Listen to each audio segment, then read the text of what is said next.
fermentation and the drying process. And I told you that it's based on the fermentation where Ghanaian's cocoa beans becomes more quality and also premium. Yeah. And I've also explained further of the fermentation. So you now know what we are coming to do. So now our ripe cocoa pod is here. Our plantain leaves are also ready. And we're having it up here because this is just a demonstration. If not, we'll be having it somewhere on the floor. Yeah. So first, you light the leaves and take the pod, strike it open. Ooh, right? It looks so different than you think it would. This is how the seeds are always arranged in the pod.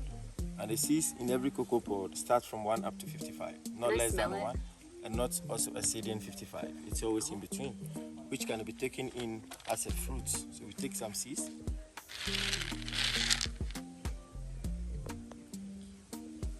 Does it taste bitter Like this way? mango. Oh, like mango. You don't chew it, just suck around. Okay, okay. Oh, it does. Mmm. What? So after it has been processed by doing the fermentation and dry, then it becomes the chocolate. This is really good how it is though. More? Yes. I like it. Thank you. All right. But if you chew it, it's bitter. It will be very bitter and also slimy in your mouth. So when you are done with the strike, bring out all the seeds onto the leaf. Fermentation begins under darkness. So if I cover, fermentation starts. But there's one thing about the process, and that is always the farmers have to keep the beans airtight. If not, the beans are going to get germinated. And when that happens, we have to plant them in the farm. But now looking at the farm, it's already full up of cocoa, which we having no more space for planting. But this is what we need to sell to the companies for making of the chocolate. So for this not to go under germination process, then we have to put some sticks or stones around it to make it airtight. So we are assuming that this is our sticks. Just place them and leave it for the first 3 days. So after the first 3 days, we come around and then there are some placentals keeping the beans together. We have to separate the beans from the placental. And this is how we go.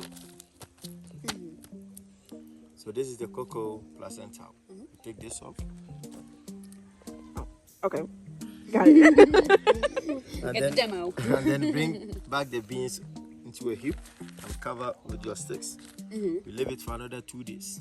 So first 3 seconds to will make 5 days. By then the changes are started, but it's only going to start at the surface, and it's because the beans are more and also in a heap.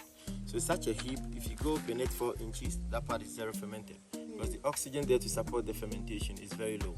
So for that we have to send the top fermented beans down and bring the bottom unfermented ones up. So we stir them all together. And then heap and cover for the last 2 days. So 3, 2, 2 will make 7. So when it's the 7th day of the process, there the farmers are going to see the beans totally brown, like this.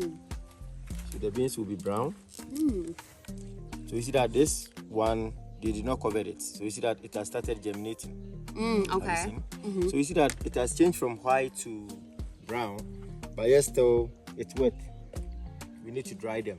And in Ghana, we only dry our cocoa beans under direct sun, which needs to be done on this mat. So this was made from a raffia tree.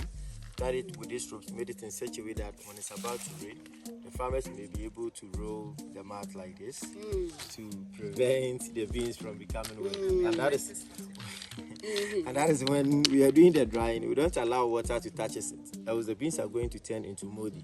And when that happens, you're also going to lose your price at the market. So you have to be careful during your drying. And we have to do the drying under direct sun for 3 weeks. And after 3 weeks, the beans all dries to become like this. And these are going to be the end product of cocoa from every cocoa farmer. And it's what they are going to sell to the companies for making of the chocolate, Milo, cocoa powder, brown gold, and many more. And the dry seeds can also be chewed, which will be tasting like the dark chocolates. So you can break it. You can break that and smell and have a bite just to check. It smells like dark chocolate. Okay.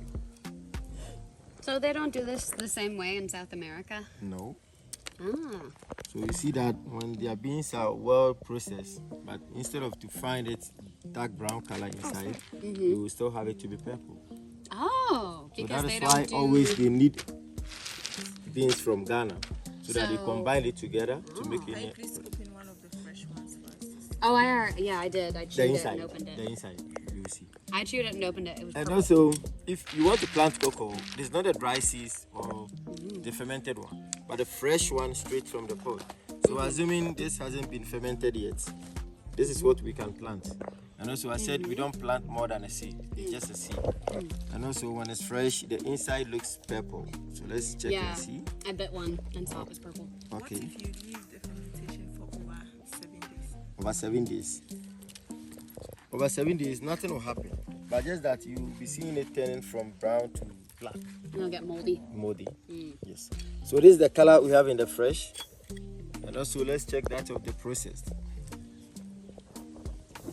So in South America, they dry them, but they don't like do They don't the use banana they leaf, don't they use don't use they don't the do sun. the fermentation, neither natural drying. So they use drying machines. Oh, okay. Yes. Quicker. So that is why they are into production of quantity, but not quality. Yes. So we're only doing the fermentation just to change the white beans to brown. I see. And also to change the purple color to dark brown. So I can drop this on the ground? And you are planting your trees. Oh. Yeah, yay, more trees. So looking at this part, aside the purple color, there is a white little substance here. That's That is, germination. that is the embryo that is developing the plant. So it's the same thing coming out here. Yeah. Have you seen it? So this will be the plant. Yes. Okay. By looking at it here, it has changed from white to brown, dark brown, meaning it has been processed. Yes. The nutrients for germination within okay. So when you plant it, it is never going to get germinated.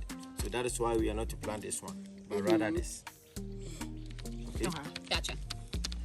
And in cocoa production, nothing goes to waste. Everything is useful. So like this, we've taken out the seeds, which are most important to the farmers. But yes, still, this can be given to animals as a feed. Animals such as cow, goat, pig, and sheep would like to feed on this. But when it dries, it becomes black.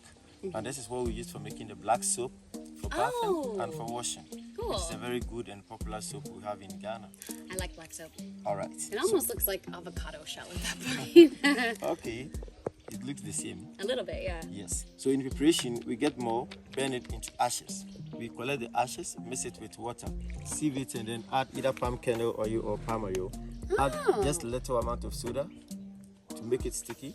Continue stirring it on fire until it becomes solid. Then you have the soap, which is very good to the skin. So in the cocoa, nothing is wasted. Everything is used. That's awesome. I like that. We need more practices like that around the world. For real though, there's so much waste. And can use All right. everything. So far, any question? No. No, I'm just liking it. All right. So if there are no more questions to be asked, then this will be the end of our talk. You said this one is not right. Yeah. So you can't open it. Okay. Oh. Yeah, see? so it doesn't let you, You see, and it's very if tough. it is not ripe, you can't open it. Unless it's ripe. That is when you can Yeah. Oh, yeah. Have you seen? The more it rips, The more the seed becomes very loose. Easier to open. Yeah. So you have more juice around it. Yeah, I was gonna say it doesn't even look juicy. It's not ready.